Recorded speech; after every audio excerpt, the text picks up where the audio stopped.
മിഥുനമാസം പഞ്ഞമാസാനും ജീവിതത്തിലെ ദുരിത ദുഃഖങ്ങളൊക്കെ നീങ്ങി ഒന്ന് രക്ഷപ്പെടാനും സാധ്യമാകും. അതുകൊണ്ട് തൃക്കേട്ട നക്ഷത്ര ജാതകരെ 1-ാം തീയതി കയറ്റുക. അടുത്ത നക്ഷത്രം മകം നക്ഷത്രമാണ്. മകം ഐശ്വര്യമാണ്. മകം നക്ഷത്ര ജാതകർ ഏത് വീട്ടിൽ 1-ാം തീയതി കയറ്റുന്നു അവിടെ പണത്തിന് ഒരു അല്ലലും ഉണ്ടാകില്ല.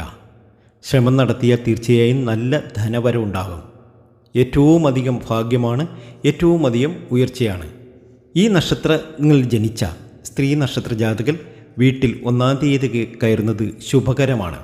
ജീവിതത്തിലെ എല്ലാ ദുരിത ദുഃഖങ്ങളും അവസാനിച്ച് ഒരുപാട് നേട്ടത്തിലേക്കും ഭാഗ്യത്തിലേക്കും എത്തും. എന്നാൽ പുരുഷ നക്ഷത്ര ജാതകരുമുണ്ട്. അതിൽ പൂരവും പുണർതവും ഉത്രാടവും അശ്വതിയും ഉത്രവും അനിഴവും രേവതിയും തൃക്കേട്ടയും ചിത്തിരയും ആയില്യവും മഖവും ചതയവും ആണ്. ഈ നക്ഷത്ര ജാതകരെയും 1-ാം തീയതി കയറ്റുന്നത്, പുരുഷന്മാരായ ഈ നക്ഷത്ര ജാതകരെയും 1-ാം തീയതി കയറ്റുന്നത് സർവ്വ ഐശ്വര്യവും നേട്ടവും നിങ്ങൾക്കുണ്ടാക്കിത്തരും. ഏതായാലും കർക്കിടക മാസത്തിൽ സൗഭാഗ്യ സമ്പന്നതയിൽ നിങ്ങൾക്കെത്താൻ സാധിക്കും. പുതിയ വസ്തുക്കൾ, കർക്കിടകം 1-ാം തീയതി പുതിയ വസ്തുക്കളൊക്കെ വീട്ടിൽ വാങ്ങുന്നത് സൗഭാഗ്യ സമ്പന്നതയിൽ എത്തും. അതുപോലെ തന്നെ സ്വർണം, ഇലക്ട്രോണിക്സ് സാധനങ്ങൾ, ഇതൊക്കെ ഗാഡ്ജറ്റുകൾ, ഇതൊക്കെ വാങ്ങുന്നത് വളരെയേറെ ശുഭകരമാണ്.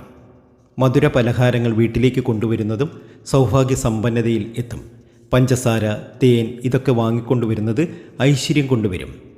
ക്ഷേത്രദർശനം നടത്തുക. ക്ഷേത്രത്തിൽ പായസം വഴിപാട് നടത്തി അത് വീട്ടിൽ കൊണ്ടുവന്ന് എല്ലാവരും കഴിക്കുന്നത് സൗഭാഗ്യ സമ്പന്നതയിൽ എത്താൻ സാധിക്കും.